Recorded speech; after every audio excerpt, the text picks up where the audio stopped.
What if I told you that Ferrari has just created a car that defies decades of engineering in F1, using materials that no one dared touch, and that this could be the last train for Hamilton?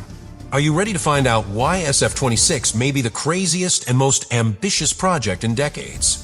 In this context of suffocating pressure, Ferrari made a decision that would mark its entire season: completely disconnect the development of the 2025 car in mid-April and reallocate its entire budget, technical staff, and simulation hours to the so-called Project 678, the internal name of the 2026 car. This, in practice, meant deliberately giving up competing for the rest of the year, leaving themselves exposed to criticism without real tools to defend themselves on the track and assuming media ridicule. But from within, the move was seen as inevitable. Ferrari needed space to think differently. I needed time to build a concept from scratch. And that kind of bet is only made once a decade, if ever. The panorama was even more complex due to the human context. 2025 was also the year of Lewis Hamilton's arrival in Maranello. His signing was one of the bombshells of the century, but the initial excitement soon turned into confusion.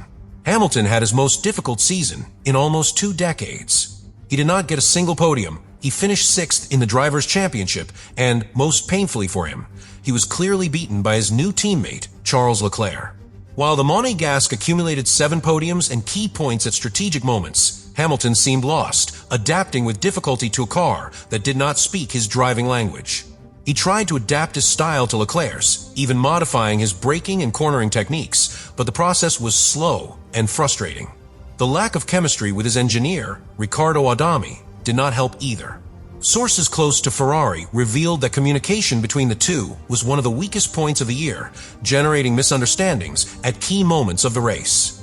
Within all the radical design of the SF26, there is one decision that stands out above the rest.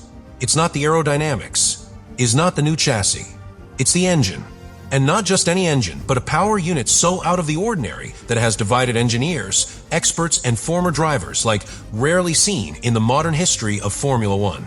What Ferrari is about to introduce in 2026 is more than a simple evolutionary step.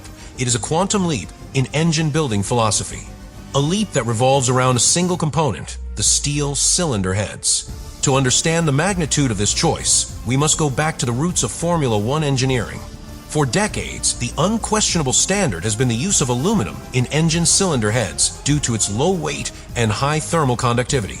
These properties made it the ideal material to dissipate the heat generated by internal combustion quickly and efficiently. But Ferrari decided to go against that dogma. They opted for a steel alloy, denser, heavier, but also much more resistant to extreme temperatures and capable of containing thermal energy inside the combustion chamber for longer. And therein lies the secret. Unlike aluminum, steel does not allow heat to escape as easily.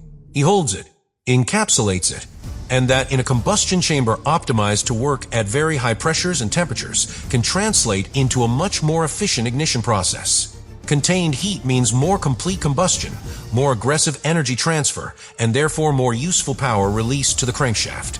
It's not just a horsepower increase. It is a structural improvement of thermal efficiency.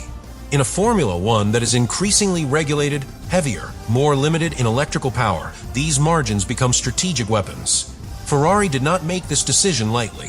For months, they developed 2 parallel paths, one based on safer, more conventional aluminum, and another with steel, highly experimental.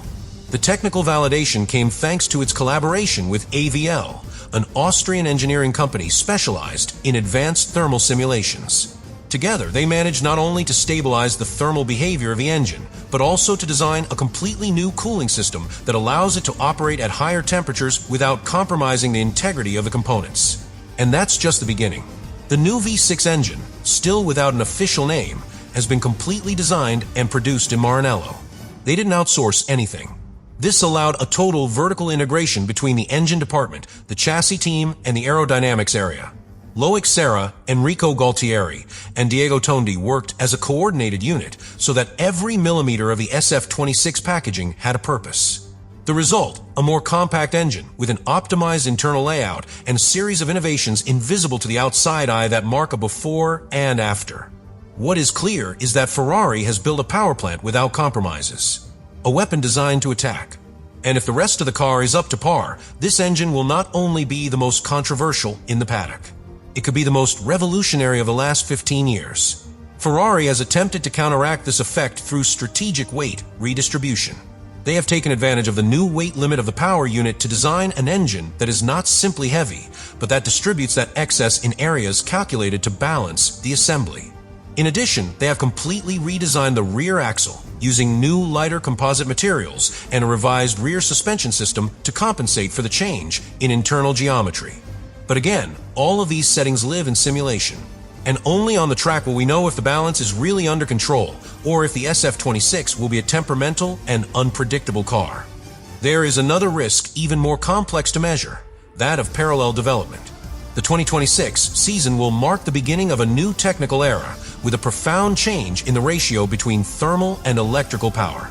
The MGUK will go from 120 to 350 kilowatts, the MGUH will disappear, and the fuel will be 100% sustainable. That means that each component has to work in synergy. And if one part of the system fails, whether due to an electrical failure, poor recovery, or a missized cooling system, overall performance collapses.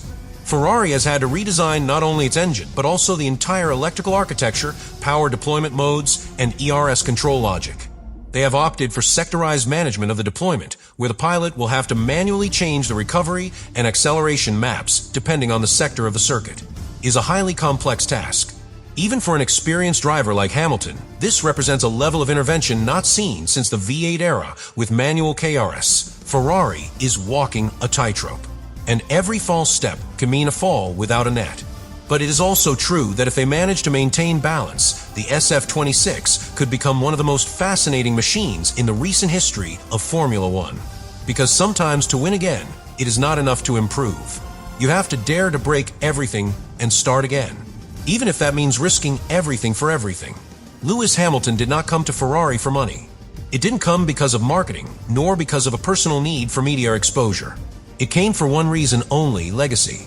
At 41 years old, with 7 world championships, more than 100 victories, and a career that redefined what it means to be a Formula One driver in the 21st century, Hamilton decided to leave the security of Mercedes, where he had built an empire, to embark on a deeply emotional and dangerously symbolic mission to return Ferrari to greatness.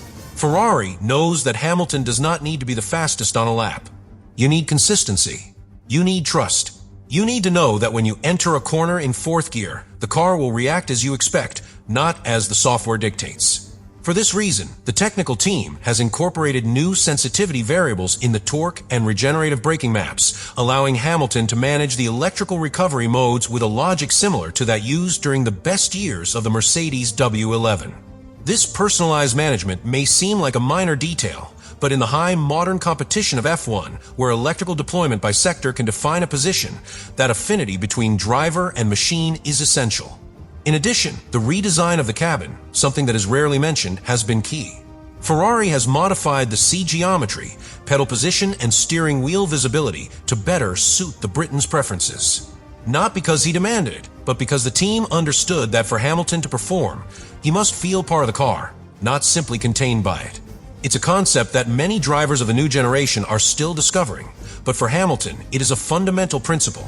The machine should not resist you, it should respond to you. And then there is the mental aspect. Hamilton is one of the most resilient competitors in the history of motorsports. Its ability to increase performance under pressure is documented, but even he has limits. In 2025, it was evident that frustration was building, not because of lack of motivation, but because of helplessness. The car did not allow him to express himself as a driver. With the SF26, Ferrari is trying to correct that mistake. It's not just about giving you a faster weapon. It's about giving him back the language with which he has always communicated his talent. Because when Hamilton has a machine that respects him, there is no one more dangerous on the grid.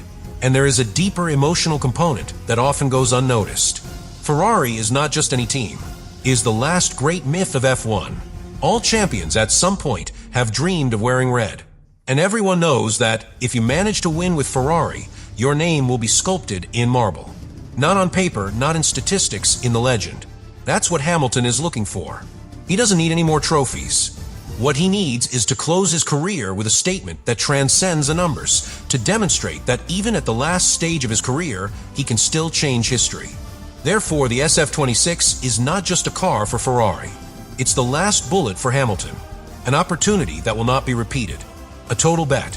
If it works, it could be the highlight of an already legendary career. If he fails, it could be his silent farewell. And that duality makes everything even more fascinating. Because only truly great pilots dare to face the risk of writing a final chapter, knowing that the ending might not be happy. Only the brave accept that glory is not guaranteed, is on the edge of the abyss. Let me know in the comments what you think about all this.